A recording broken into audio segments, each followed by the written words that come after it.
বা মোটা করিয়া পড়িতে হয়। সুর বা মোটা করিয়া পড়িতে হয়।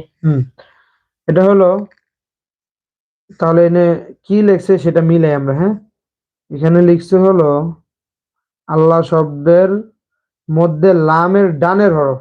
আল্লাহ শব্দ লাম কোনটা আবার? এনে তো এইটা হলো আল্লাহ শব্দের লাম, ঠিক আছে। এইটা হলো লাম, এই যে এটা। লামের ডাইনের হরফে, ঠিক আছে। লামের ডাইনের হরফে কি আছে? জবর অথবা পেশ হলে। তাহলে যেহেতু এই ইন্না আইসা ডাইরেক্ট এই লামরে ধরছে, ঠিক আছে।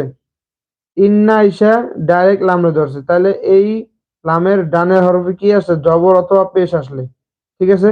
এই আল্লাহ শব্দ লামের ডাইনে, ডাইনে হরফে কি আসছে?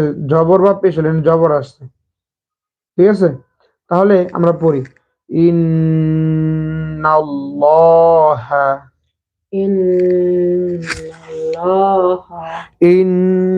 ইন্নাল্লাহা, ইন্নাল্লাহা, লহা মোটা করে। লাহা। যারা লাইভে আছেন সবাই লাইক করে দেন, এতগুলো